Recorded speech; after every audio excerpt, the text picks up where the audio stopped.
Hello, Bacho. Let's read this given question. So, the given question says that a microwave telephone link operating at the central frequency of 10 gigahertz has been established. If 2% of this is available for microwave communication channel and each telephone is allotted a bandwidth of 8 kilohertz, the number of telephone channels which can be simultaneously granted is 2.5 into 10 raised to the power a. What is the integer value of a? तो देखिए बच्चों, question में हमें कहा जा रहा है कि हमारे पास जो एक माइक्रोवेव टेलीफोन लिंक है उसकी जो फ्रीक्वेंसी है वो कितनी है, 10 गीगाहर्ट्ज की है, बट जो अवेलेबल फ्रीक्वेंसी है फॉर द कम्युनिकेशन वो है 2% ऑफ 10 गीगाहर्ट्ज। साथ में हमें बैंडविड्थ दी है और हमें नंबर ऑफ टेलीफोन चैनल्स की वैल्यू भी दी है, बट उसमें 2.5 into 10 raise to the power a है, तो हमें उस ए की वैल्यू फाइंड आउट करनी है। तो इस क्वेश्चन को सॉल्व करने के लिए हमारा की कंसेप्ट क्या रहेगा? Key concept to solve this question, key concept to solve this question, हमें फाइंड आउट करना है number of microwave telephone channels. तो यहाँ पे आ जाएगा हमारा number of microwave telephone channels. तो यहाँ पे हमारा फॉर्मूला क्या आ जाएगा? जो फ्रीक्वेंसी हमारे पास अवेलेबल है, तो यहाँ पे हम लिख सकते हैं अवेलेबल फ्रीक्वेंसी, अवेलेबल फ्रीक्वेंसी और डिवाइडेड बाय क्या आ जाएगा हमारा, यहाँ पे सबसे पहले फ्रीक्वेंसी लिख लेते हैं, तो फ्रीक्वेंसी एंड डिवाइडेड बाय आ जाएगा यहाँ पे बैंडविड्थ जो हमें क्वेश्चन में गिवन है। तो ये हो गई हमारी बैंडविड्थ। अब देखते हैं क्वेश्चन में जो गिवन डेटा है उसे लिख लेते हैं एक बार। सबसे पहले microwave frequency used in telephone link कितनी है हमारे पास?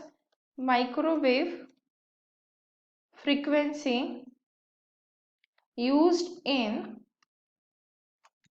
Telephone link, used in telephone link, वो हमें गिवन है 10 गीगाहर्ट्ज। तो गीगा मतलब 10 raise to the power 9 hertz आ जाएगा। तो इसे अगर हम सिंप्लीफाइड फॉर्म में लिखें तो 10 raise to the power 10 hertz आ गया। अब जो फ्रीक्वेंसी अवेलेबल है, फ्रीक्वेंसी अवेलेबल वो कितना बोला गया है हमें? 2% ऑफ 10 गीगाहर्ट्ज। तो वो है हमारी 2% ऑफ 10 गीगाहर्ट्ज। अब 2% ऑफ 10 गीगाहर्ट्ज मतलब क्या जाएगा? 2/100 into 10 raise to the power 10।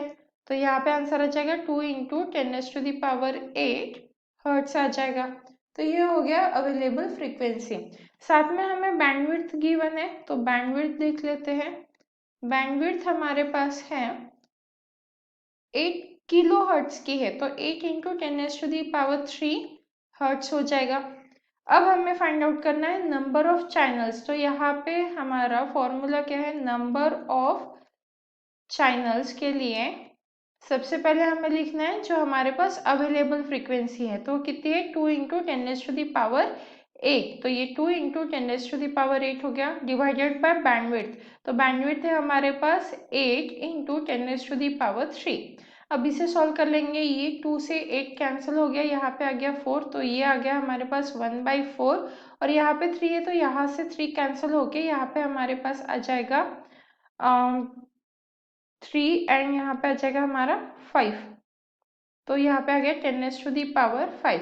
अब अगर 1/4 को हम डेसिमल में लिखे तो हमारे पास क्या आ जाएगा? 0.2, क्योंकि 1/4 से डिवाइड करेंगे तो 0.2 आ जाएगा, and 5 into 10 raise to the power 5। तो इसे अगर हम सिंप्लीफाइड फॉर्म में लिखे तो 2.5 into 10 raise to the power 4 लिख सकते हैं, क्योंकि देखिए जो गिवन वैल्यू है वो 2.5 के टर्म्स में दी है, इसीलिए अब अगर हम कंपेयर करें जो गिवन वैल्यू है उसके साथ, तो यहाँ पे कंपेयर करते हैं 2.5 into 10 raise to the power a दिया है, हमारा भी आंसर 2.5 आया है, into 10 raise to the power 4 आया है, मतलब ए की वैल्यू क्या आ गई है हमारे पास? 4। तो हमें क्वेश्चन में ए की वैल्यू पूछी थी, and hence the final answer for the given question, that is the integer value of a is 4. Hope you understood it well. Best of luck.